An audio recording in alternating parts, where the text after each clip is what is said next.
Okay, तो पहले तो ये पॉइंट की आप लोग समझ लो कि ये है क्या। तो बेस्ट प्रैक्टिसेस के अंतर्गत हमने सोचा कि फिजिक्स डिपार्टमेंट और IQAC के तत्वाधान में एक हम लोग कार्य कर सकते हैं, जिसमें है practical knowledge of various electric tools. मतलब जो आप घर में इलेक्ट्रिक के सामान यूज करते हैं, है ना, वो कैसे ऑपरेट होते हैं, फ्यूज कैसे बनता है, कितने प्रकार की लाइंस होती है, इलेक्ट्रिक शॉक क्यों लगता है, और इलेक्ट्रिक शॉक से हम कैसे बच सकते हैं। कभी ना कभी तो सबको झटका लगा ही होगा, किसको नहीं लगे हाथ उठाओ, लगभग सबको लगा है ना। तो वो झटका आप लोग को इसलिए लगा है क्योंकि कभी आपको सावधानियों के बारे में पता नहीं था, ठीक है।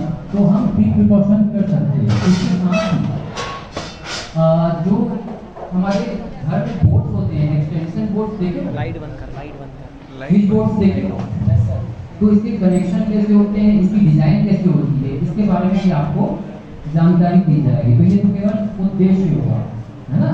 तो अभी हम इस कार्यक्रम की शुरुआत करते हैं प्रारंभ तौर पे, और हर शुभारंभ होती है अच्छे काम के साथ, है ना। तो पहला अच्छा काम क्या होता है, कोई भी कार्यक्रम हम प्रारंभ करवाते हैं तो सरस्वती माँ का पूजा। तो सबसे पहले मैं बहुत बहुत धन्यवाद देता हूँ हमारी संस्था प्रमुख मैम जी का और सभी प्राध्यापक प्रमुख का जो यहाँ उपस्थित हुए, और कार्यक्रम की प्रारंभिक कड़ी के रूप में सरस्वती पूजन के लिए मैं मैम को सादर आमंत्रित करता हूँ। सभी स्टाफ के साथ कि वो माँ सरस्वती का दीप प्रज्वलन करके पूजन।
और हमारे स्पोर्ट्स अधिकारी जो सब लोग, सरस्वती पूजन हो गया है। इसके बाद में सेकेंड सेशन में हमारे जो IQAC कोऑर्डिनेटर हैं वो आपको आज की थीम के बारे में कुछ जानकारी देंगे, ठीक है। इसके जस्ट बाद के सेशन में मेरे द्वारा जो PPT बनाई गई है, जिसमें आपको थ्योरेटिकल नॉलेज दिया जाएगा शॉर्ट सर्किट, इलेक्ट्रिक शॉक आदि के बारे में। इसके पश्चात हमारे दो अतिथि आ रहे हैं, जिसमें पहले अतिथि हैं श्री भुवनेश्वर और दूसरे हैं वो इलेक्ट्रिक सर्किट की डिजाइन कैसे करते हैं, बोर्ड कैसे बनाते हैं के बारे में प्रैक्टिकली नॉलेज देंगे, है ना। और आप उसको खुद से टच करके भी वो कर सकते हो, ठीक है। तो इस कार्यक्रम की इस कड़ी में मैं हमारे IQAC coordinator Shri Kamleshwar Prasad Nishad sir को आमंत्रित करता हूं कि वो आज की थीम के बारे में छात्र छात्राओं को विस्तार से अवगत करवाएं। आपको जो लगातार अपने अपने विषयों का ज्ञान देते आ रहे हैं, और आज की जो सबसे महत्वपूर्ण जिनके प्रस्तुति अनिवार्य थी वो है आप सभी जो आज के कार्यक्रम से लाभान्वित होने वाले हैं, हमारे प्रिय छात्र छात्राएं। तो एक बार मैं पुनः आप सभी का हार्दिक स्वागत करता हूँ आज के इस वर्कशॉप में। और जैसा कि आपको टाइटल दिखाई दे रहा होगा, बेस्ट प्रैक्टिसेस। तो सबसे पहले मैं प्रकाश डालना चाहूंगा कि ये जो प्रैक्टिस होते क्या है। ये कोई नया शब्द नहीं है जो प्रैक्टिस शब्द है ना? जानते हैं आप सभी लोग प्रैक्टिस होता क्या है? या आपको जो समझ में आता है प्रैक्टिस शब्द के बारे में, आपकी कोई आप में से कोई एक बताए मुझे कि हम किससे बात करने जा रहे हैं, प्रैक्टिस होती क्या चीज है? कोशिश, बताइए, कोई बताना चाहेंगे? प्रयास, प्रैक्टिस मीन्स प्रयास, प्रयास। तो यदि बेस्ट प्रैक्टिस बोले तो क्या होगा? अच्छा प्रयास, अब बेस्ट आपको पता है ना, सुपरलेटिव डिग्री होती है गुड की, गुड, बेटर एंड बेस्ट। अब बेस्ट बोलने पर होता है सर्वोत्तम। तो एक सर्वोत्तम प्रयास, लेकिन यहाँ पर प्रयास शब्द के रूप में इसका उपयोग किया जाए ना तो थोड़ा वो उसकी जो महत्व है ना मूल्य उसको कम कर देता है।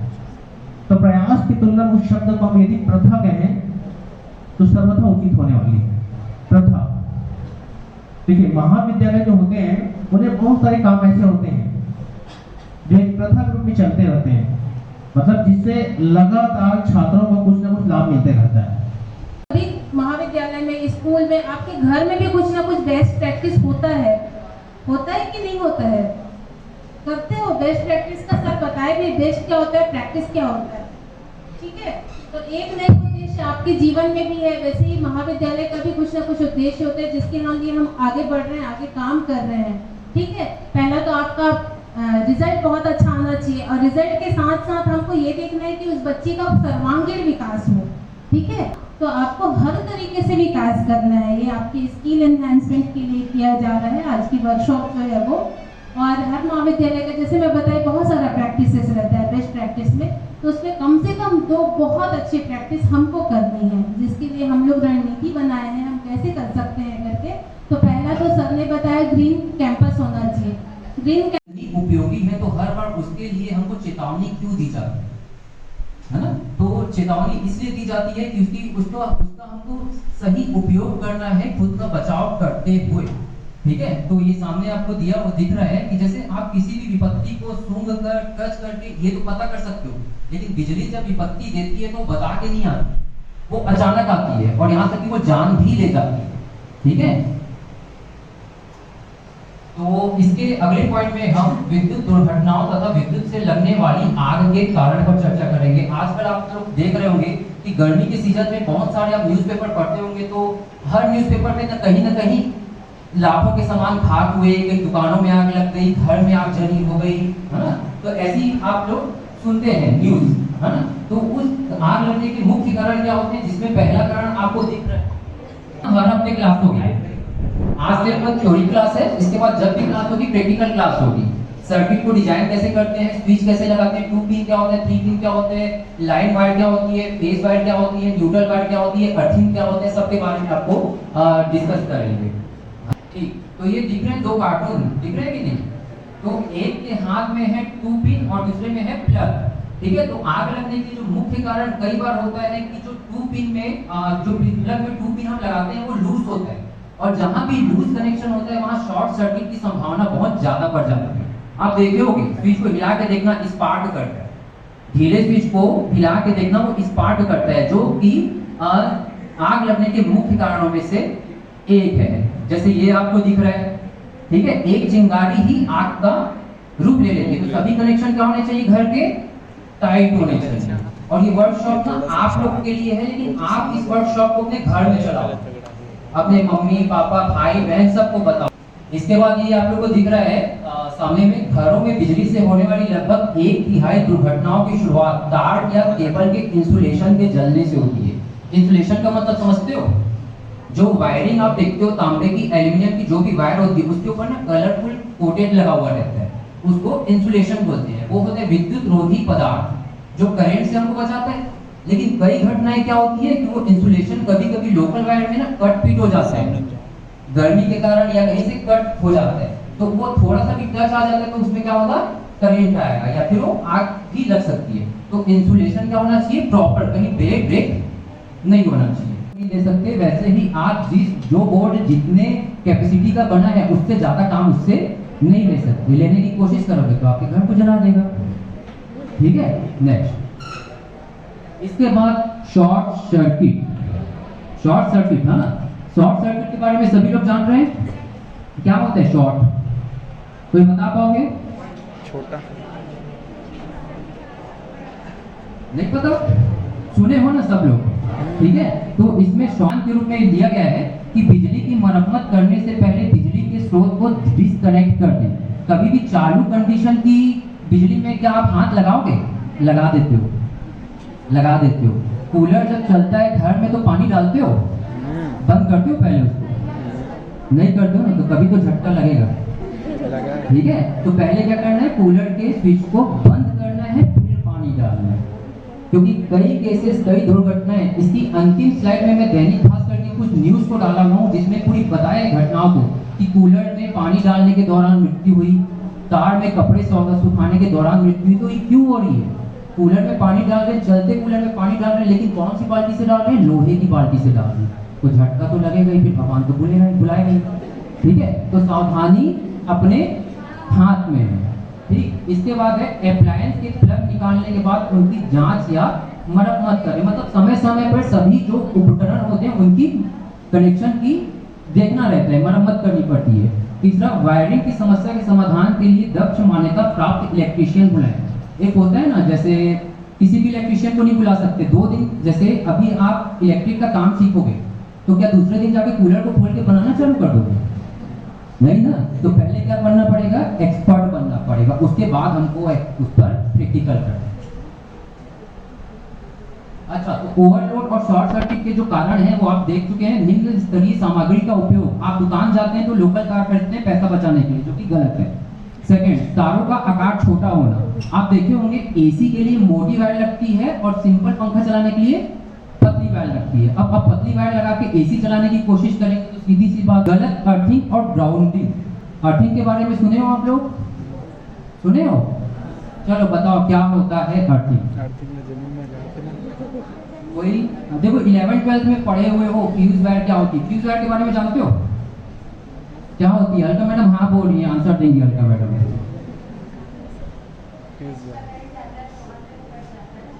एक्स्ट्रा करंट आता है 12th में पढ़े हुए हो। ठीक है, फ्यूज वायर क्या होता है उसको और एक्सप्लेन करेंगे आगे। अर्थिंग, इसकी भी स्लाइड आगे बढ़ी है, उसको भी पढ़ेंगे। इंसुलेशन, अभी आप देखें इंसुलेशन कम होगा तो क्या होता है इंसुलेशन? जैसे बुक का कवर होता है ना, वैसे तार का कवर होता है। और तार का कवर ना विद्युत रोधी पदार्थ, मतलब जिसमें विद्युत धारा प्रवाहित नहीं हो सके, उसका बना होता है। तो उसको चेक करना पड़ता है। डिजाइन की कमी, जैसे कि कहीं भी कोई भी प्लग आप नहीं लगा सकते, उसको प्रॉपर ऐसा डिजाइन किया जाता है कि वो ओवरलोड मत हो।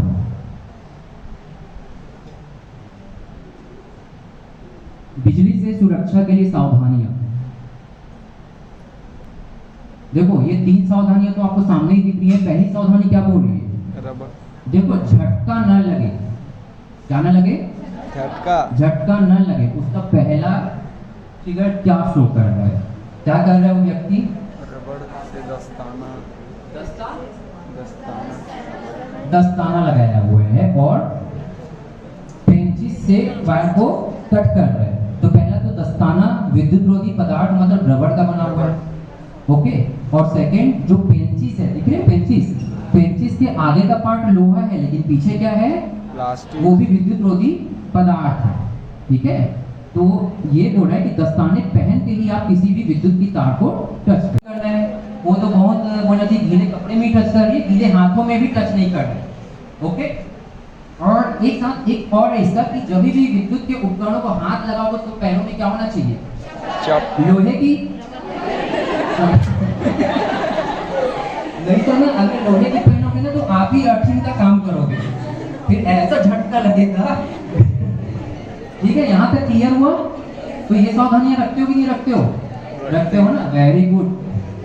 इसके बाद देखो स्कूल, इसमें कॉलेज भी समझ जाओ। सबसे पहले मैं ये मैगजीन के बारे में बता रहा हूँ। ये केंद्रीय विद्युत प्राधिकरण के द्वारा एक मैगजीन निकाली गई है, बोलना चाहिए बुकलेट टाइप की, जिसमें जो हमारा थीम है उसके बारे में कई चेतावनी दी गई है। तो मैंने वहीं से इस स्लाइड को लिया हुआ है।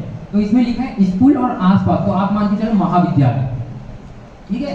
तो स्कूल आसपास बिजली से सुरक्षा, पहला लिखा हुआ है सब स्टेशनों सप्लाई लाइनों का स्कूलों से बहुत दूर होना अनिवार्य है। मतलब आपके कॉलेज के पास से जा रहे हैं क्या, मेन लाइन जा रही है क्या, एक बार चेक कर लेना, फिर हम लोग को बताना। ठीक है, तो स्कूल या कॉलेज के आसपास से कोई भी मेन लाइन की तार नहीं गुजरनी चाहिए, अगर गुजर भी रही है तो उसकी हाइट ऊपर होनी चाहिए। दूसरा, स्कूल के अंदर या इसके रास्ते में खुले डिस्ट्रीब्यूशन बॉक्स, जंक्शन बॉक्स और स्ट्रीट बॉक्स आदि नहीं होने चाहिए। जब आप स्कूल आते हो तो आप देखे होंगे कि जो सर्किट हमारे कॉलेज का लगा हुआ है वो पैक है। कहाँ लगा है पता है कि नहीं आप लोग को, हेल्प डेस्क के बाजू में, लेकिन वहां तक सभी की पहुंच नहीं है। तो कभी भी किसी स्कूल कॉलेज में आपको ऐसा दिखता है तो आप उसकी जानकारी दे सकते हो। तीसरा, ट्रांसफार्मर की पर्याप्त घेराबंदी होना। ट्रांसफार्मर की घेराबंदी मींस घेराव, हाँ, फेंसिंग कर देना चारों तरफ से। अब आप लोग बोलोगे कहीं नहीं होता ये, तो आप लोग अपने नगर पालिका अध्यक्ष, नगर पंचायत, ग्राम पंचायत जहाँ भी रहते होंगे तो उनको बोलना कि वो जाली से उसको घेर दें। ठीक है, तो ये कुछ सावधानियां हैं जो हमको देखनी है, ऑब्जर्व करना है, घर के बाहर भी, स्कूल कॉलेज के बाहर भी।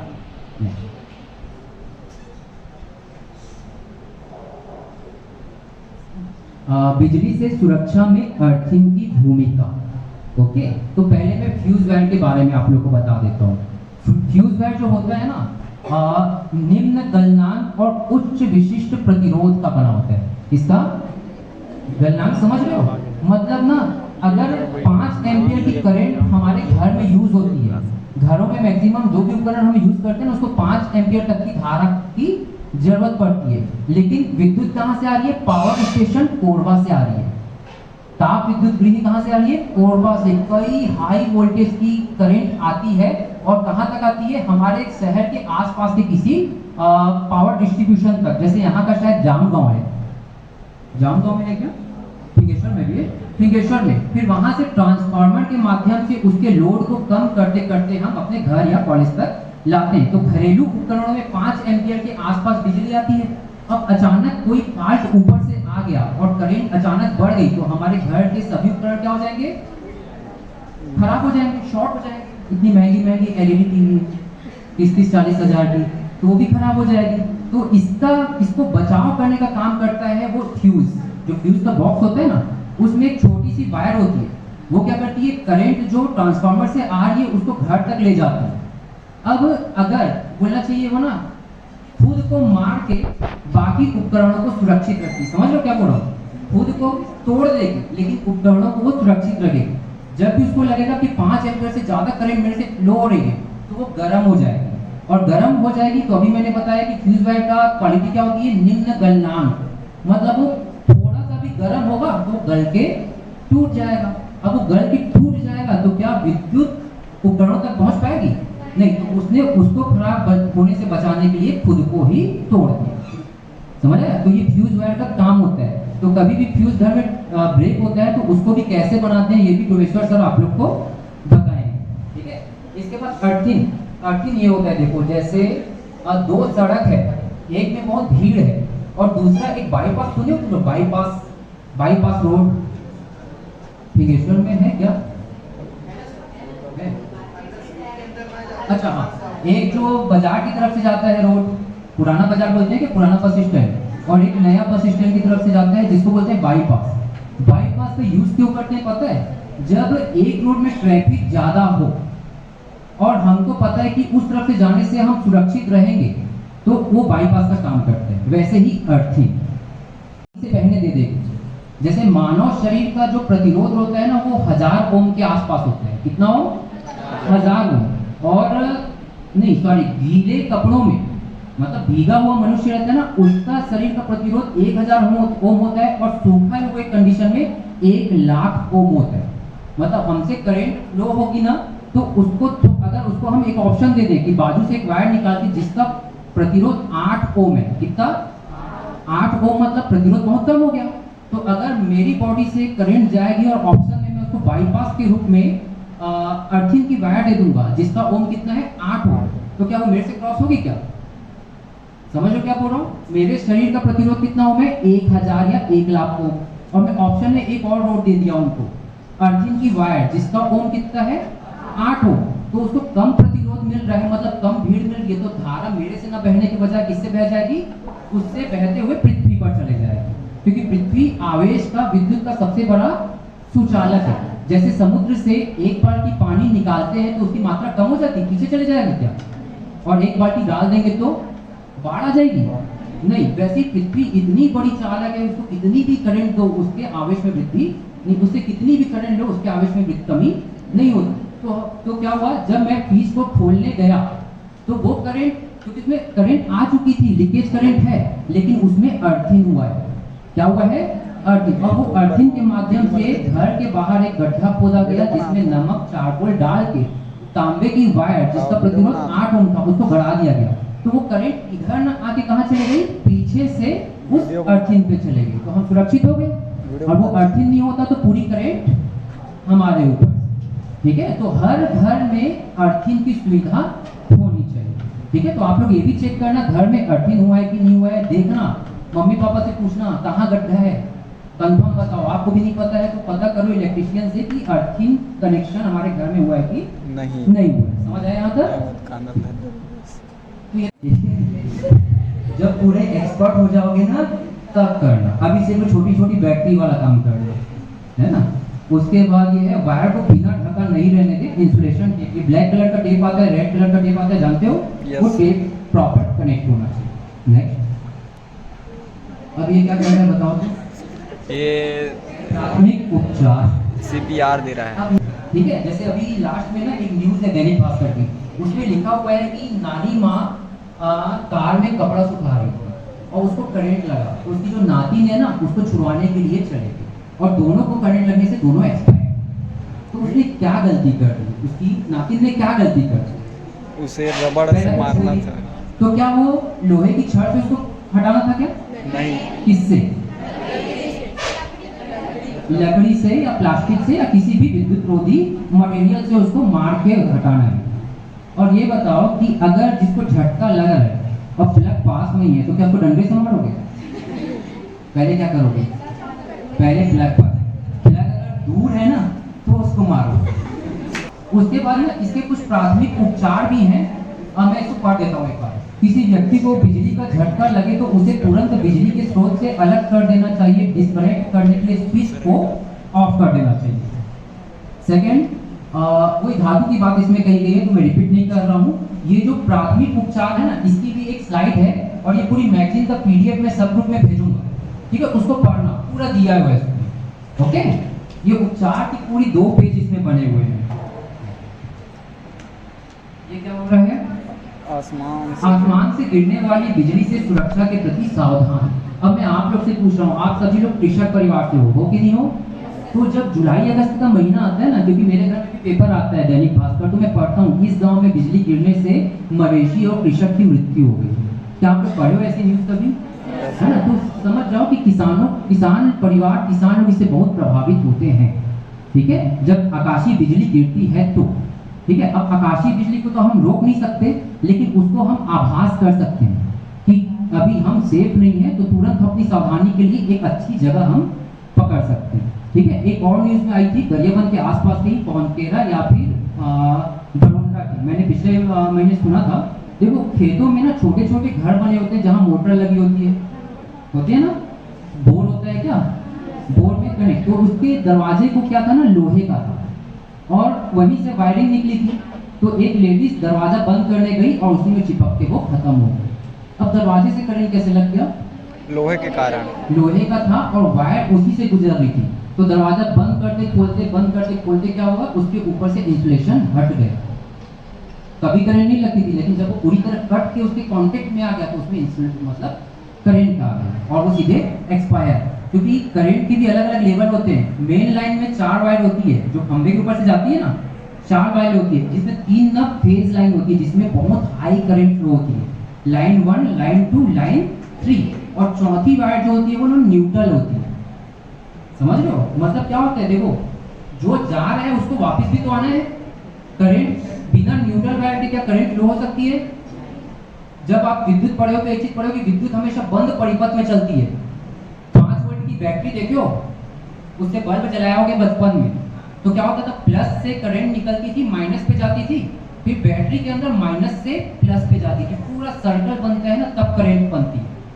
ठीक है, तो उसके बाद लाइन में करंट जा रही है, तो जब वो न्यूट्रल वायर लीड होगी तो वो पलट के आएगी क्या? जाने के साथ उसको आना भी है, तभी वो करंट है। ठीक है, अब क्वेश्चन पूछ रहा हूँ, आप लोग देखे होंगे इतने हाई लगता है उनको, क्यों नहीं लगता? क्यों नहीं लगता भाई चिड़िया लोग को? हाँ, उनकी बॉडी जो है ना दूसरे वायर से टच नहीं होती। अब दूसरी वायर कौन सी थी? न्यूट्रल। मतलब झटका तभी लगेगा जब आके जाएगा, केवल आने से झटका नहीं लगेगा। तो अगर वो लाइन वायर में बैठी है तो केवल करंट, अगर उसका पैर मान लो बंदर, उसका पैर क्या हुआ, न्यूट्रल को भी टच कर दिया, तो आने और जाने का रास्ता मिल गया, पूरा परिपथ बन गया और वहीं पे वो समझ गया। ठीक है, तो न्यूट्रल वायर कुछ है नहीं, लेकिन वो बहुत कुछ है। अब अगर उसके साथ लाइन बन जाती है तो ठीक है। तो इसके बाद देखो, आकाशीय बिजली गिरती है तो उसको हम रोक तो नहीं सकते, लेकिन उस कंडीशन में हम अपना बचाव कर सकते हैं। तो ये अलग अलग फिगर बना हुआ है, जहाँ जैसे लिखा हुआ है यदि आसमान के नीचे खुले में है, जैसे हम खुले स्थल पे हैं और बिजली कड़क रही है, तो एक पोजीशन दिया हुआ है बैठने का, वैसे बैठ जाना बोलते हैं। ठीक है, जब बिजली कड़कती है तो आप समझते हो घर में बैठे भी हम डर जाते हैं, इतनी जोर से आवाज आती है, इतनी जोर से चमक होती है, और आप खुले में हो और आसपास कुछ नहीं है, तो क्या करोगे? इस पोजीशन पे बैठ जाना है। ठीक है, इसके बाद वाले में दिया है यदि किसी नाव पर सवार है, तो आप लोग नाव में बैठते होगे? नहीं, बैठते होगे? नहीं बैठते? कभी बैठने को मिला तो याद कर लो यार। नाव के अंदर जाएं, सिर झुकाकर रखें और रिंच या धातु की किसी भी चीज को न छुएं। मतलब अगर नाव लोहे की है तो ऐसे पोर्शन को पकड़ना है जहाँ पे मेटेलिक चीज न हो। ठीक है, यदि पहाड़ों के नेक्स्ट नीचे पहाड़ों के, यदि पहाड़ों के बीच पे है तो चोटी से दूर रहना है। आप लोग जानते हो कि सबसे जो नुकीला सिरा रहता है वहां पे बिजली जल्दी गिरती है। ठीक है, तो हाइट वाली जगह से उतर के सबसे निचले लेवल पे जाना है। इसके बाद है यदि खेल के मैदान में है तो रेडियो मास्टर और फ्लैग पोल से कम 3 मीटर दूर रहे। ये क्या होता है भैया स्पोर्ट्स वाले सर?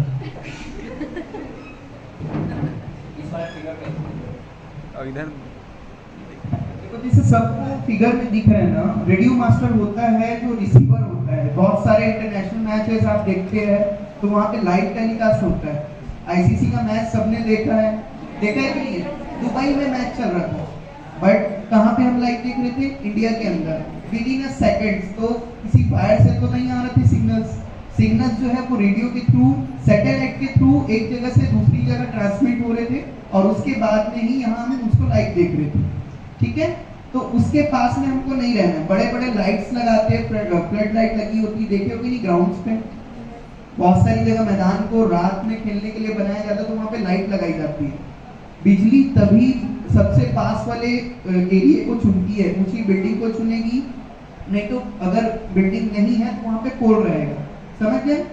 और फ्लैग जो रहता है, फ्लैग फुटबॉल के कॉर्नर पे लगा होता है या हमारे, ठीक है। धन्यवाद। इसके बाद ना सबसे ज्यादा इम्पोर्टेंट लोग के लिए, यदि साइकिल सवार, साइकिल में तो आते हो भैया, बरसात में भी आते हो ना, यदि किसी साइकिल या मोटरसाइकिल पर सवार हैं तो वाहन को रोक दें, किसी जगह आश्रय लें, जैसे पुल के नीचे, या वाहन से में पुल अगर है तो उसके नीचे रहना है। कभी भी पेड़ के नीचे नहीं खड़ा होता, पता है कि नहीं? ठीक है, कभी पेड़ के नीचे खड़े नहीं होना, क्योंकि पेड़ का भी ऊपरी सिरा नुकीला है, वो खींच लेगा बिजली को।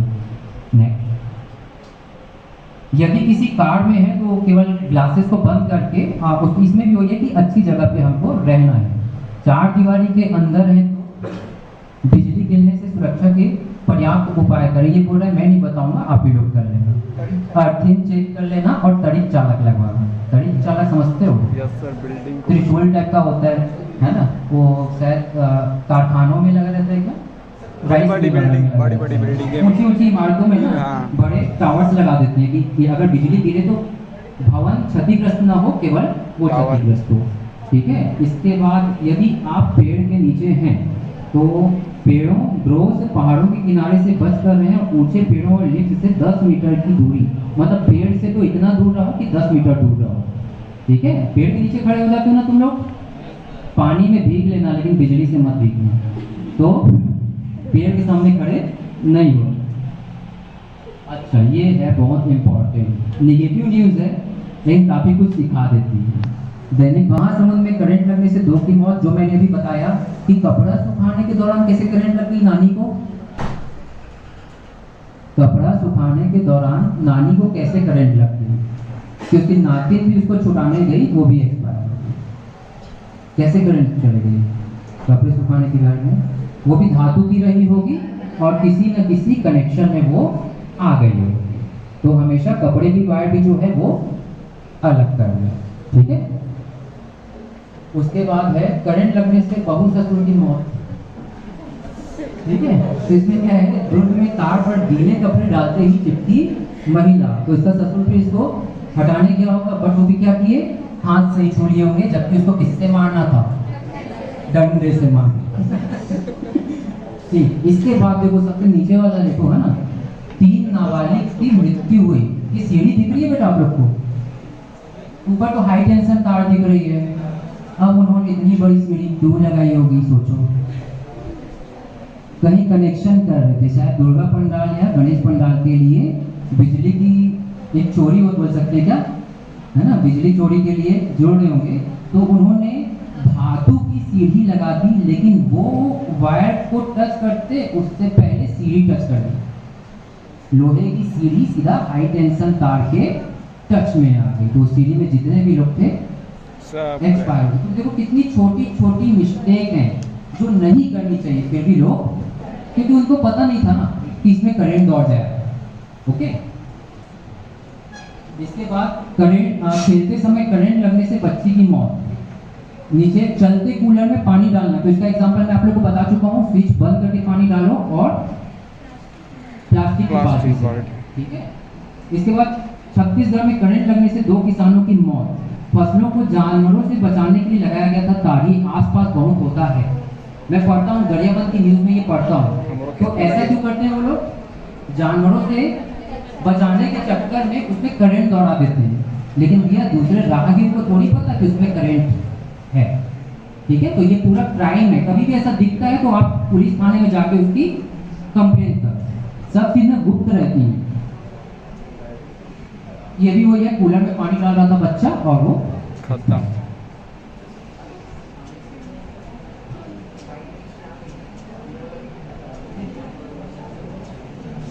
अच्छा, इसके बाद ना ये जो पूरे फोटोग्राफ्स मैंने लिए हैं और जो भी कंटेंट आपके सामने साझा किया है, वो केंद्रीय विद्युत प्राधिकरण की पहल की एक हैंडबुक है, सचेत विद्युत से सुरक्षा, इससे लिया है। फोटोग्राफ बहुत अच्छे लगे थे ना, तो इस पीडीएफ को बहुत अच्छे से पढ़ना, बहुत एक्सप्लेन करके दिया है 50 पेज का, मैं भेज दूंगा सब ग्रुप में, पढ़ के आओगे ना, ठीक।